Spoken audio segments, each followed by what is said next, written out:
everybody. Mark, a.k.a. the Ministry Dude, coming to you from Middle Tennessee, Livingston, Tennessee, to be exact. I want to thank everybody for tuning in. Well, let's get started here in a minute, but first I want to talk a little bit about this new con job or scam or whatever it is that's out now. People calling you, we're getting it all the time now, telling you that you was in an accident of, within the last 3 to 5 years or whatever it is that they said. I think it was 3 years, and you're entitled to some compensation. The funny thing is we wasn't in any accidents. My wife, she answered the phone the other day. Oh my God, I must have got amnesia because I forgot I was in an accident. Needless to say, they hung up on her. I thought it was pretty funny, really. These people are just, anything to try to beat you out of a dollar. That's why if you stick with your Bible and you learn the facts and you hang out with the right people like me, for instance, hang out with a guy like me, you're going to get the facts. Even my wife thinks that's funny. Right, dear? Okay. Well, let's get started. Today is January 24th, day 24 of Through the Bible. And we're going to get started reading it right now. I just had to say that because it was kind of funny. My wife said that to that guy. It just, yeah, he started acting like he was what? Oh, she started acting like she was crying, yeah. All right, January 24th, Proverbs 21:22. Let's start with 2014 first so we can get precisely what Jacob did to Esau, however you pronounce it, although Esau was very willing to have it done to him. This describes what Jacob accomplished, the victory which he gained over his brother. Proverbs 27:7. A person who has everything often does not appreciate what he has. To a hungry man, anything tastes good. You don't, what's that saying? You don't know what you got until it's gone. A lot of us, or, we have everything and then all of a sudden something happens and we lose something or we lose everything and we got to start all over again. It's happened to me, actually. I lost everything and I had to start all over again. Sometimes it's your own fault. Other times, well, actually it is your own fault. Look in the mirror and say, I'm going to be a better person. I'm going to get through this. God's going to help me. All right, this is from Genesis 26.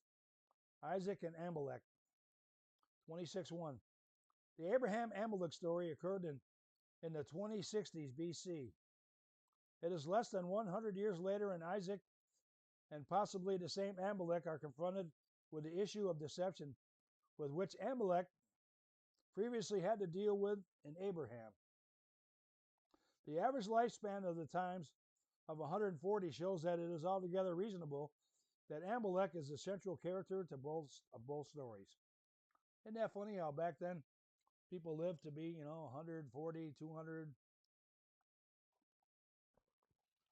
I think I've seen some of them in there like, several hundred years old. Boy, 140 years now. Shoo! Man, we'd be in rough shape, wouldn't we? But maybe not. It depends on your lifestyle. Me, I'd probably be, jet skiing in the Gulf of America. Genesis 26:20. Isaac moves to Beersheba. Isn't that funny how they got the name beer in a place in the Bible? Beersheba. We can learn some things about the relationship of Isaac to his father Abraham from the facts of this episode. That he goes to the well which his father had previously dug means that Abraham had rehearsed the story with him.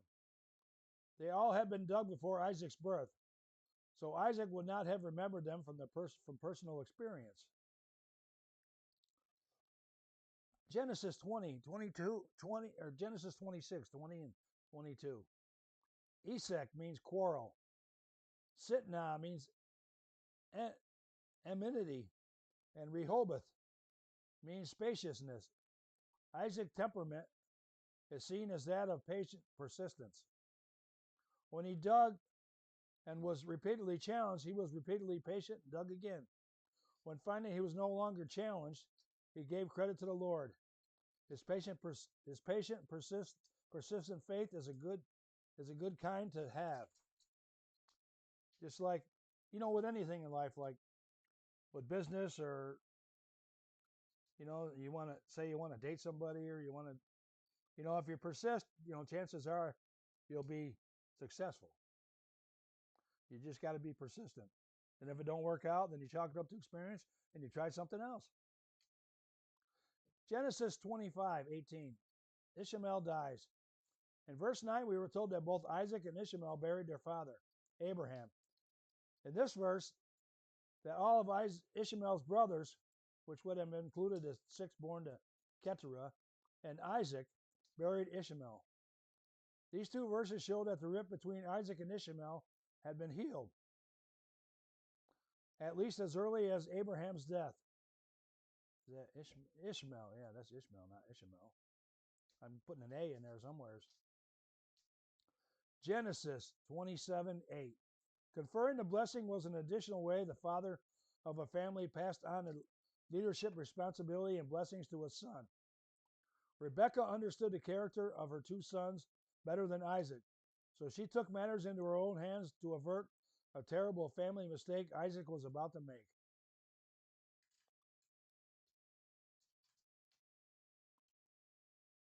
Matthew 8:24. Jesus heals a leper.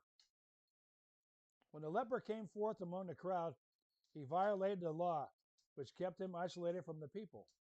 When Jesus reached forth and touched him, Jesus became ceremonial unclean. But Jesus always touches the untouchable. The significance of Jesus sending him to the priest is so that he may be legally proclaimed clean. That would also confirm his healing. He should then offer his gifts at the altar to show his gratitude. Our Jehovah's Witness friends have missed a very important detail in this story. The leper worshiped Jesus. If Jesus was not God, he should have rejected the worship. The angels rejected worship in Revelation 22:8 and 9 when John fell down before them. For any being other than God to accept the worship of another would be blasphemy. Jesus did not reject the worship because he is God. That just goes to show that the author of Through the Bible even studied other religions, and he took from what they believed in to what was in the Bible, and he kind of explained it to us so that we know, the different religions, what they believe in and how they believe. Here's something from Luke 5:17. Oh no, here comes the official representative of Judaism. This is entitled Jesus Heals a Paralytic, and he's opposed then. Like Job's friends, the theology of these religious leaders was correct, and like Job's friends, they misapplied their theology. True, only God can forgive a man's sin. Untrue.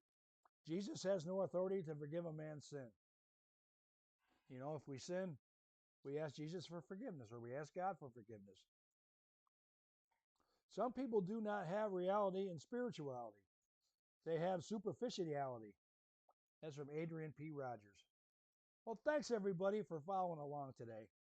This is Mark, aka the Ministry Dude. I'm going to leave a link to Through the Bible below the video. You can pick up yourself a copy. I just kind of read through today's reading a little bit, just skimmed through it. To get a better understanding of it, pick up a copy and read through the whole thing. It'll give you a whole lot better understanding of the Bible. We're going to read through this in 1 year. In fact, after I read through it in 1 year, I'm going to go through it and read it again. And maybe again. I'll probably read the second time, within a few months. But I just, I wanted to bring this to everybody so we got a good understanding of, how to really understand the Bible and what it's really saying to us. Thanks for watching, everybody, and have a blessed day. And we'll see you again tomorrow.